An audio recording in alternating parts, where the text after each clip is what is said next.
Guys, welcome to Inside Unsolved. I'm Adam Hicks, and this is Danny Noon, and he's going to be here. So the case, he's going to react to it through parts, and then we're going to try to solve it at the end and see who we think it is. So make sure to stay tuned to the end, and also make sure to comment down below. All right, let's get into it, bud.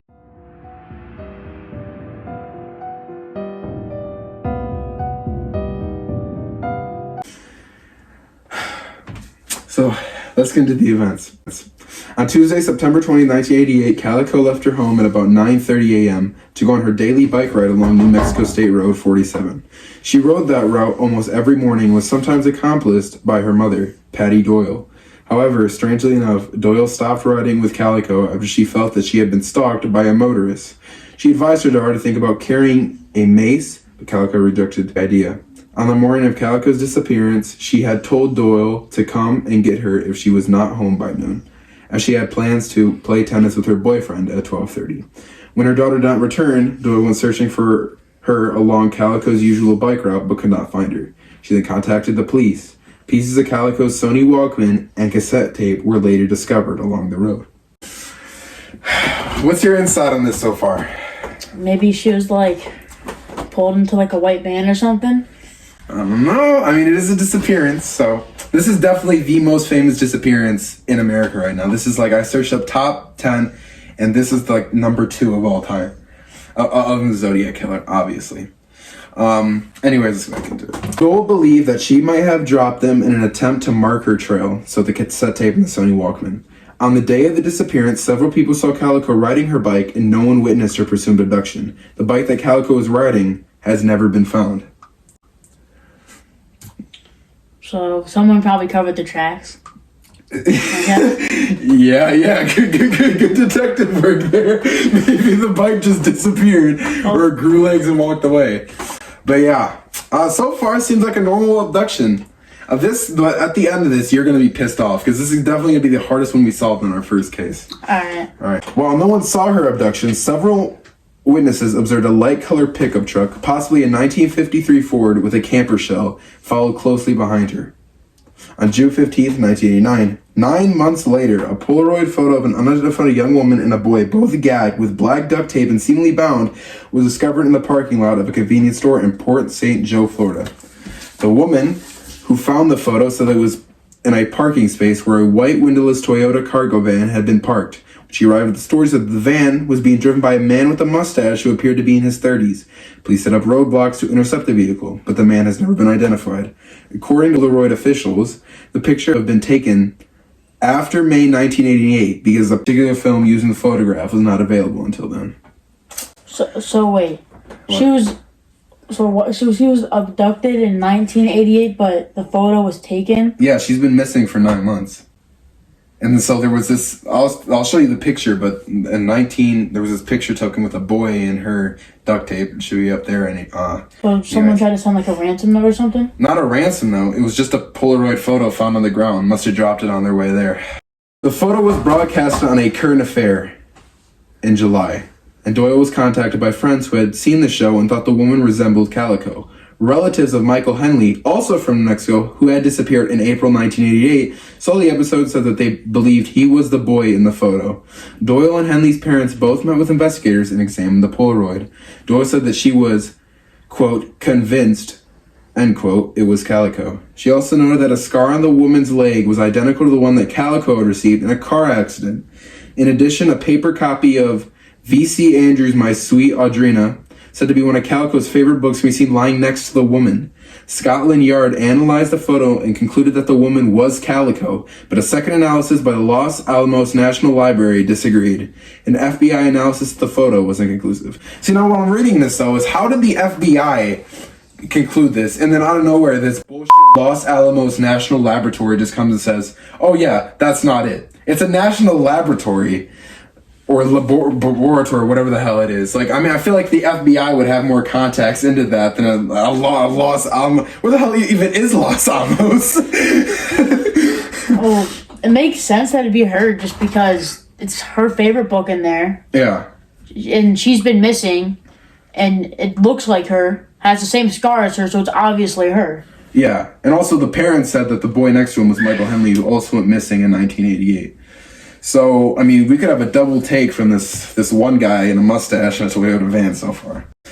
Henley's mother said that she was, quote, almost certain, end quote, it was Michael in the Polaroid. The identification of the boy in the photograph as Henley is considered highly unlikely. His remains were discovered in June 1990 in the Zuni Mountains, about 7 miles or 11 kilometers from his family's campsite, which he had disappeared, and 75 miles, 121 kilometers from where Calico disappeared. Police believe that Henley wandered off and subsequently died of exposure. So... Okay, they're trying to cover something up here. You think the cops are covering this up? Well, if they find a picture with him, which they probably weren't supposed to find, and they're just saying it wasn't him in that picture when it obviously could be, because I think the mom should be able to identify their own kid. Yeah. And it's found right near where he disappeared, and his body was found where he disappeared. I'm reading this, and they're trying to store like the 125 kilometers or 75 miles away from where Calico is. That guy can move around. He's been dry. I mean, he was seen at a gas station I forgot where that place was, but it was a gas station somewhere. He could be moving around taking him. And like he said, I feel like a mother would know what his kid looks like. But I mean, I guess we don't know yet. 2 other Polaroid photos, possibly of Calico, have surfaced. The first one was found near a construction site in Montecito, California. Calico's mother believed the first one was Tara, but thought the second may have been a gag. Her sister stated, quote, "They had a striking, uncalming resemblance. As for me, I will not rule them out." In 1989, Calico was declared officially dead. A judge ruled her death as a homicide. 2008, Rene Rivera, the sheriff of Valencia County, received information that 2 teenagers had accidentally hit Calico with a truck, panicked, and subsequently killed her. Alright, so we're going to get more into that, but that's the only stated theory that's come out right now. So they think she got hit by a truck? She thinks that teenagers hit her and tried to cover up the body. Do they have the teenagers' names or anything? No, that's what's weird about this. There's not really much evidence compared to it to then. I mean, I feel like a mother would know what her kid looks like, especially in a van. She had the same scars. Well, if they have the same scars, well, something's getting hidden here. I know. That's what. So there's no way they just rule her dead from 2 teens who just happened to kill them. And why'd they release the tape so late? I know. According to Rivera, the boys who knew Calico drove up behind her in a truck, and some form of an accident followed. Calico later died, and those responsible covered up the crime. Rivera stated that he knew the names of those involved, but that without a body, he could not make a case. He did not release the evidence that led him to this conclusion. Calico's stepfather, John Dole, said that the sheriff should not have made these comments. He was not willing to arrest anyone. This guy says he knows the person, but then doesn't do anything. This is just, I feel like he's just trying to close the case here at this point. I don't know if it's he or she who the sheriff is, but it doesn't make any sense to me. So they know who the killer is. We don't know who the killer is. They convicted. And I agree with the stepfather. Why would you just convict someone that, I mean, there's no evidence backing this up. I don't really get it. Yeah. Yeah. In October 2013, a 6-person task force was established to reinvestigate Calico's disappearance. As of 2017, no arrests have been made and the case remains open. On October 1st, 2019, the FBI announced that they are offering a reward of up to $20,000 for precise details leading to the identification or location of Tara Leigh Calico. In September 2021, the Valencia County Sheriff's Office and the New Mexico State Police issued a statement that they have a new lead in the case. However, no further details are provided. Now that we inform you guys, let's get to the suspects and theories. Well, before we get into that, almost certainly, I do not believe the teens killed her. She was abducted, I think. And also, why did they close the case for 20 years? Yeah. And then just decide to reopen it in 2017 and just ask for people to know where she is. Well, I don't think they closed the case. I just think they paused it and then... Paused it for 20 years. Yeah. They just wanted to be over with, probably. I know. That's what a lot of these things are. Anyways, let's get into the theories. Theory 1. Valencia County Sheriff Rene Rivera said he believes 2 men were driving down Highway 47 on September 1988 when they accidentally struck and seriously injured Tara Calico. So Rivera believes the men panicked, placed Calico in the truck, and drove away. Though he admitted there was little or no evidence that the Valencia County Sheriff Department has a, quote, a case put together. That makes no sense. Again, yeah, I know. They're just throwing out random things here. They forgot to mention the bike was taken too. So So if they just hit them in panic, they wouldn't have just thrown the bike in the back. It had to be planned. They probably had to follow them. So a man probably wanted to kill her. So they followed them on the normal route, killed her when she was alone, forgot to take her Walkman, took her bike, and left. I'm just imagining two teens, imagine we're just driving, just hit some girl. Oh shit, we gotta stuff her in the truck and murder her. Oh, we gotta take her in the truck, murder her, take her bike, disappear forever. During a 2009 interview with Investigation Discovery, Revere revealed that he thought the two men in the truck were actually teenagers and their parents may have helped cover up the crime. He also said he believes Calico is likely buried somewhere in Valenciana County. Crazy thing is, that is it for the theories. Okay, so you're telling me she was just walking on the sidewalk, they hit her, put her bike in the back, took her body, took them to their parents, murdered her, and then just buried her body? Yeah, no. Now let's check possible suspects. The craziest thing about this case is there is no known suspects. There is 0 suspects on those 2 teenagers that have not came out publicly or been released in the area.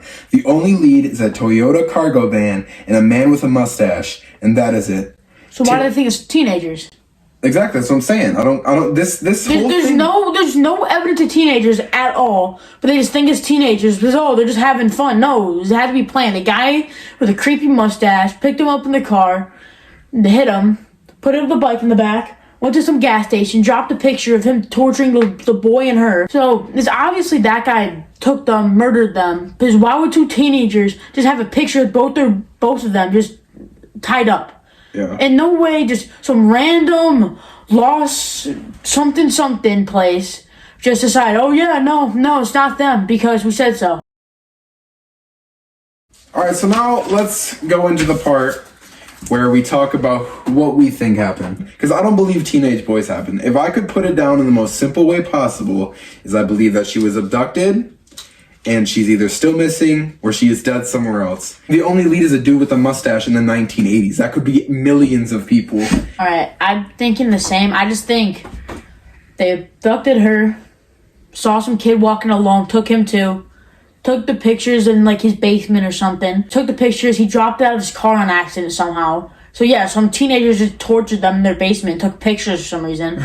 Why would teenagers who just made an accident take pictures? Well, people don't believe that is the picture, so that's why they're going to the whole point of having... Yeah, that's not the picture. Yeah, honestly, I feel the video will be up screen. I'll show Danny the picture after this. But, honestly, it's almost... If you can see the two, you can see where the parents could... it's our own mom. Come on now. Anyways, let us know what cases you want to cover down below in the comments.